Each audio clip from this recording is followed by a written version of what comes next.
I have never told this story aloud. Not to my family, not to my friends, not even to my pastor.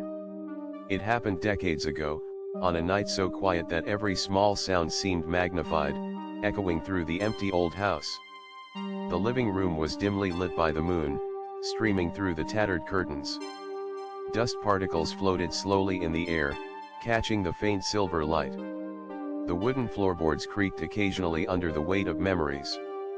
I sat in a worn armchair, my hands folded tightly on my lap, listening to the silence. It was too still. Even the wind outside seemed to hold its breath. The smell of old pine polish lingered in the air, mixed with the faint chill of night. I could hear the distant hoot of an owl, and the rustle of leaves brushing against the window pane. I told myself it was just my imagination. That tired minds invent shadows, that old houses creak at random. But the feeling of being watched did not leave me.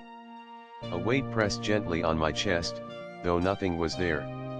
My heart began to race, and my breath came in shallow gasps.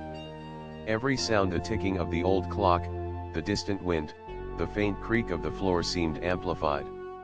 I felt a presence, unseen but undeniable, standing somewhere just beyond my vision. I whispered, almost to myself, "Please, protect me." The words were fragile, trembling, barely audible, but they felt like the only lifeline I had. Then, without planning, I prayed.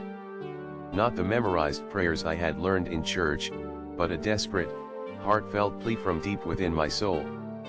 I begged for safety, for light, for comfort in the heavy darkness surrounding me. As I prayed, my eyes scanned the room. The armchair's worn fabric, the crooked picture frames on the wall, the faint shadow of a lamp in the corner, everything seemed alive, as if the house itself was holding its breath, waiting. Minutes passed slowly. Or maybe hours. Time felt suspended. Every tiny sound, a floorboard creak, a sigh of wind, a distant rustle made me jump. Yet, I stayed rooted in the armchair, my voice repeating silent prayers. The shadows on the wall seemed to move subtly, stretching and shifting in strange patterns. I could feel a warmth in the air, soft and gentle, like an unseen hand had rested lightly on my shoulder. I recalled nights from my childhood, when my father would sit in the same chair and whisper prayers to God. The memory gave me courage, and a sense of connection across time and space. I slowly rose and walked to the window. The moonlight illuminated the long shadows of the trees outside. Leaves swayed in the faint breeze, casting dancing patterns across the worn floorboards. I realized prayer did not need fancy words. It did not need to be perfect or loud. It was the act of reaching out, of believing, that mattered most. I felt a calm wash over me, a reassurance that I was not alone. The presence I had felt earlier had not vanished, but it no longer threatened me, it seemed protective.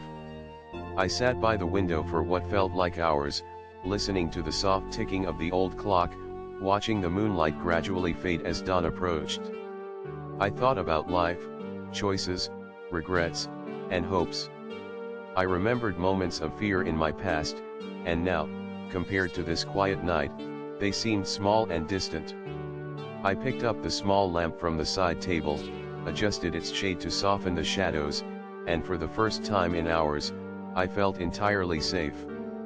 The house, the night, and the shadows all seemed alive, but benevolent. I stayed awake until the first light of dawn, watching it creep slowly through the curtains. Every corner of the room glowed softly, and the warmth of the sun mirrored the comfort I felt inside. Nothing extraordinary happened after that night.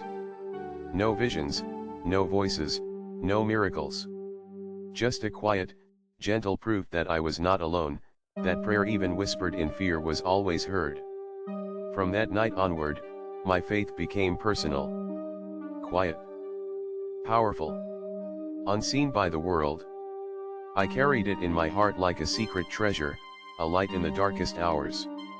Sometimes, I would revisit that living room in my mind, remembering the feeling of presence, the warmth in the darkness, the sense of being watched over without fear.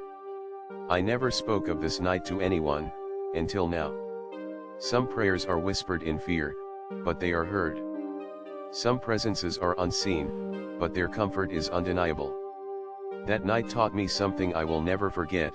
Even when the world feels heavy, even when the night is endless, faith can be the quiet light guiding us through. And sometimes, that light is all we need. To feel safe, to feel seen, to feel loved, even if we are completely alone in the dark.